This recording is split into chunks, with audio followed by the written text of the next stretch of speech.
बिस्मिल्लाहिर्रहमानिर्रहीम। Welcome to learning क्रियो channel. Guys, आज का जो हमारा टॉपिक है उसका नाम है एब्स्टेन अनोमली। बेसिकली इसमें हमने देखना है कि ये कहते किसको है और इसमें कौन कौन सी काजेज़ इन्वॉल्व होती हैं जो हमें जो हमारी बेसिक सब्जेक्ट हैं, बेसिक पैथोलॉजी है हार्ट की, उसमें पता होनी चाहिए। ठीक है, तो एब्स्टेन अनोमलीज़ के बारे में अगर हम बात करें तो बेसिकली ये डिस्प्लेसमेंट होती है ट्राइकस्पिड वाल्व की। यानी कि फॉर एग्ज़ाम्पल ये हार्ट है, right atrium, left atrium, right ventricle, left ventricle. Right atrium और लेफ़्ट वेंट्रिकल के दरमियान एक वाल होता है जिसे हम ट्राइकस्पिड वाल्व कहते हैं। ठीक है, ट्राइकस्पिड वाल्व कहते हैं। ठीक है, तो ये ट्राइकस्पिड वाल्व क्या करता है, इसकी डिस्प्लेसमेंट हो जाती है डाउनवर्ड। ठीक है, डाउनवर्ड इसके लीफलेट जो है ना वो डिस्प्लेस हो जाती हैं डाउनवर्ड। ठीक है, तो इसको हम एब्स्टेन अनोमलीज कहते हैं। So everyone have clear definition. Displacement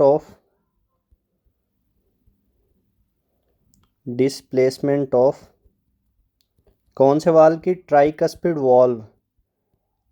tricuspid valve के कौन से स्ट्रक्चर की? लीफलेट्स की। ठीक है, डिस्प्लेसमेंट हो जाती है डाउनवर्ड। अब होती है किस में होती है डाउनवर्ड जी? राइट वेंट्रिकल में। जारी बात है, नीचे वाला चैम्बर वेंट्रिकल है। ठीक है, तो उसमें होगी राइट एट्रियम और राइट वेंट्रिकल के दरमियान जो वॉल होता है, ट्राइकस्पिड वॉल होता है, उसके लीफलेट जब नीचे की तरफ उनकी डिस्प्लेसमेंट हो जाती है उसे एब्स्टेन अनोमलीज कहते हैं। ठीक है, अनोमली कहते हैं। सही है, तो ये चीज़ आपको पता होनी चाहिए। ये इसकी बेसिक डेफिनेशन है, बेसिक कंसेप्ट है इसका। ठीक है, एब्स्टेन अनोमलीज का। एब्स्टेन अनोमली में हमने देखना है कि ये किन किन चीज़ों के साथ एसोसिएटेड होती है या इसकी काजेज़ क्या हैं। ठीक है, अगर हम इसकी काजेज़ की बात करें एब्स्टेन अनोमलीज़ की, तो क्या क्या इंक्लूड होंगी इसमें। ठीक है, तो अगर हम काजेज़ की बात करें तो किसी पेशेंट को ट्राइकस्पिड रिगर्जिटेशन है, फर्स्ट काज इसकी ये लिखें, ट्राइकस्पिड रिगर्जिटेशन। अब ट्राइकस्पिड रिगर्जिटेशन कैसे? कि ट्राइकस्पिड रिगर्जिटेट हो रहा है, लीक हो रहा है। ठीक है, तो मतलब उसके वॉल में कोई मसला है और लीक हो रहा है जिसकी वजह से वॉल, ठीक है, तो वो उसके लीफलेट नीचे की तरफ डिस्प्लेस हो जाएंगे, तो उसकी वजह से पेशेंट को एब्स्टेन अनोमली होगी। ठीक है, तो ये पहली काज है। सेकंड काज कौन सी है? अगर हमारे पास एसेसरी कंडक्शन पाथवे है। ठीक है, ये हमारे पास बेसिकली एक कंजेनिटल हार्ट डिजीज़ है। सेकंड इसकी काज ये बनती है। ठीक है, जिसकी वजह से। और थर्ड काज क्या है? एक पेशेंट को राइट साइड का हार्ट फेलियर है, heart failure, right heart failure है। अब राइट साइडेड हार्ट फेलियर का मतलब है कि पेशेंट को राइट साइड में मसला है, तो जब उसको प्रॉपर ऑक्सीजन, प्रॉपर उसकी ओपनिंग नहीं हो पाएगी, उसका हार्ट फेल हो जाएगा, काम करना बंद कर देगा, तो उसकी वजह से भी पेशेंट को एब्स्टेन अनोमलीज़ के सिम्टम आएंगे। ठीक है, उसके बाद अगर हम बात करें कि एक ड्रग होती है जो हम यूज़ करते हैं किसके लिए? मूड डिसऑर्डर के लिए। ठीक है, उसका नाम है लिथियम। अगर हम एक पेशेंट को लिथियम दे रहे हैं, ठीक है, तो पेशेंट को लिथियम देंगे ना, तो अगर लिथियम का एक्सपोयर करेंगे यूट्रो में, तो जारी बात है उस पेशेंट को एब्स्टेन अनोमलीज होगी। ये साइड इफ़ेक्ट है। ये एक ड्रग का नेम आपने याद रखना है। फर्स्ट का tricuspid regurgitation, second accessory conduction pathway, third right heart failure, और फोर्थ आपने लिथियम याद रखनी जो एसोसिएटेड है एब्स्टेन अनोमलीज। ठीक है, तो ये बहुत इंपॉर्टेंट था एब्स्टेन अनोमलीज, ये हर बंदे को पता होना चाहिए। सेकंड हमारा जो टॉपिक है वो है कंजेनिटल हार्ट डिजीज़ का। ये पीछे जितनी भी हमने डिजीज़ पढ़ी हैं वो राइट टू लेफ़्ट शंट थी। अब हमने लेफ़्ट टू राइट शंट को डिजीज़ को देखना है। पहले हम इसको देख लेते हैं कि राइट टू लेफ़्ट शंट का जनरल कंसेप्ट क्या है। अब इसके जनरल कंसेप्ट में पेशेंट क्या होता है? ए साइनोटिक होता है, मतलब उसको कोई साइनोसिस नहीं होती। ये आपने याद रखना है। पेशेंट ए साइनोटिक होता है, ए साइनोटिक प्रेजेंटेशन के साथ होता है। अगर उस पेशेंट को साइनोसिस होगी तो वो बाद में होगी, ठीक है, या उसको एसिम्टोमेटिक रहेगा पेशेंट, उसके बाद होगी।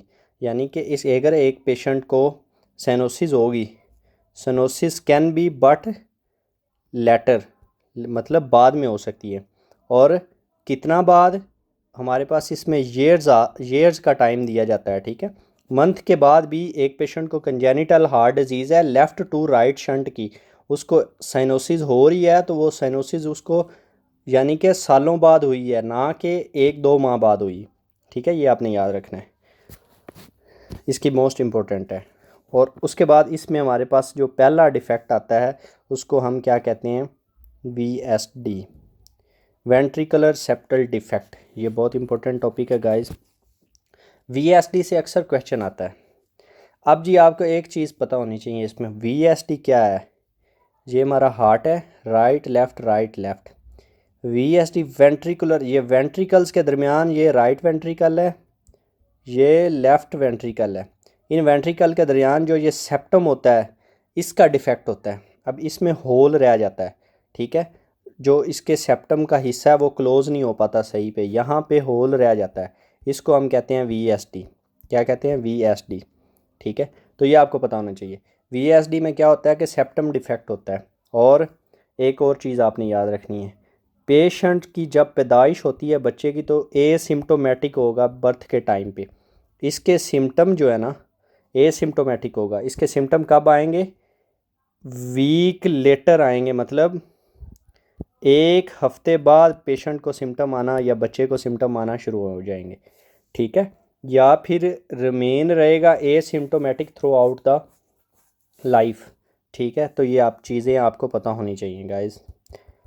VSD में बेसिकली हमने ये देखना होता है कि ये बेसिकली एक होल होता है, ये बाय नेचर खुद ब खुद रिज़ॉल्व हो सकता है।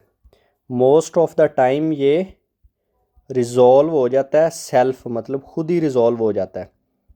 ठीक है, अगर ये लार्ज लेजन क्रिएट कर देता है तो इसमें कौन कौन सी मसले हमें पेशेंट को बन सकते हैं। इसमें लेफ़्ट वेंट्रिकल ओवरलोड होगा। जारी बात है, जब यहाँ पे होल होगा राइट साइड का ब्लड भी लेफ़्ट साइड पे चला जाएगा, तो लेफ़्ट वेंट्रिकल ओवरलोड पेशेंट को होगा। क्या होगा, लेफ़्ट वेंट्रिकल ओवरलोड। ये आपने याद रखना है। सेकंड चीज़, पेशेंट को हार्ट फेलियर हो सकता है, क्योंकि जब पेशेंट का ऑक्सीजनेटेड डीऑक्सीजनेटेड ब्लड मिक्स हो जाएगा आपस में, पेशेंट को हार्ट फेलियर हो सकता है।